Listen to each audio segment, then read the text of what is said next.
je suis la servante du Seigneur, qu'il me soit fait selon ta volonté, c'est sa volonté. C'est un passage très important. Est-ce que nous savons être le servant ou la servante du Seigneur?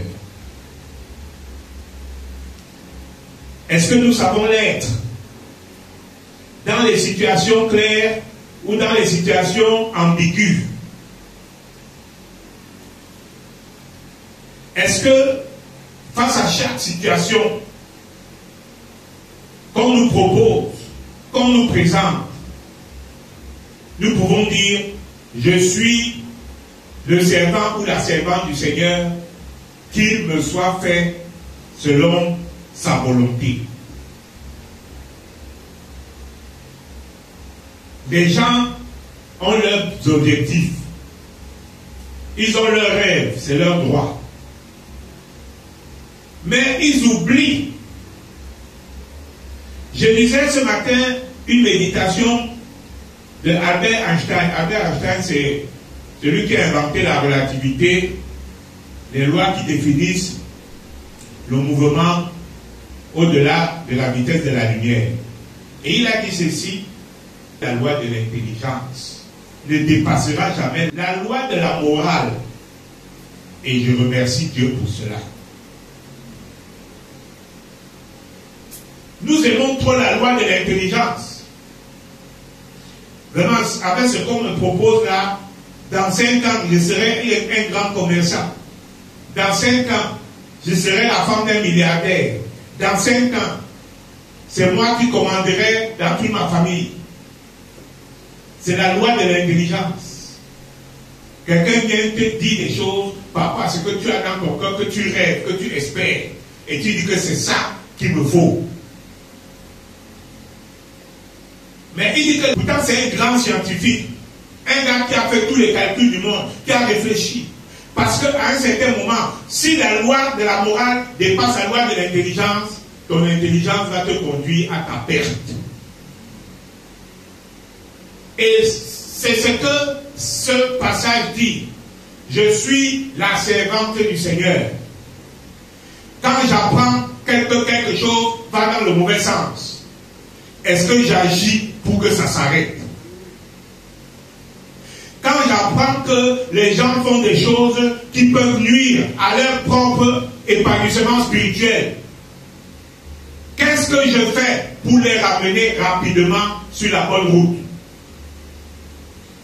Quand moi-même, je finis de faire des choses que je sens en contradiction avec mon choix d'être chrétien, quelles mesures je prends pour me protéger de ça?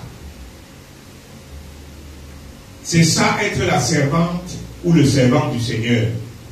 Savoir prendre la décision que devant chaque situation qui s'offre à nous, chaque situation où on est dit qui se présente devant nous, on sache faire ce choix. C'est pour ça que toujours un autre philosophe a dit: faites attention, Dieu se cache dans le silence. Tu sais que ce n'est pas bon, tu ne dis rien. Dieu est là pour savoir que tu as péché, parce qu'on ne pêche même par commission, le fait de ne rien dire. Donc mon frère, ma soeur, Marie n'a pu avoir un destin glorieux que parce qu'elle a décidé au départ de rester vierge. Mais nous, en matière de sexe, dès qu'un homme sourit à une femme ou une femme sourit à un homme, on se voit directement en train de faire des choses pas convenables au nom de l'amour. Dès qu'on te fait une proposition qui peut t'apporter de l'argent, tu ne te demandes pas si la source de cet argent honore ton statut de chrétien. Tu plonges là-dedans.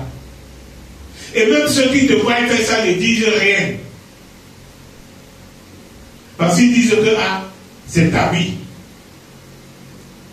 Mais même la morale populaire dit que c'est une dame pourrie qui avait gâté toute la bouche. Je suis le servant ou la servante du Seigneur. qu'il me soit fait selon sa volonté.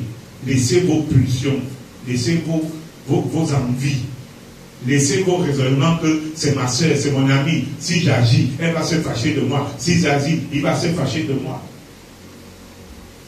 Quand vous voyez un feu, éteignez-le. Même si la personne qui voulait se brûler vous déteste, vous l'aurez empêché de se brûler. Et quand vous voyez quelque chose qu'il est bon de suivre, poussez les gens dans cette direction. Peut-être qu'ils vont estimer que vous les bousculez, mais un jour ils feront le témoignage que c'est grâce à vous qu'ils sont arrivés à ce qu'ils veulent. Marie, c'est très profond ce qu'elle a dit aujourd'hui. Ça nous interpelle tous. Nous aimons notre statut de chrétien, mais en réalité, nous ne savons même pas comment manifester ce statut.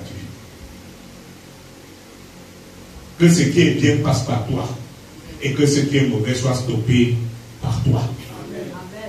Que ce qui est bien soit développé par toi et que ce qui est mauvais soit refusé par toi. Que le Seigneur nous bénisse. Amen.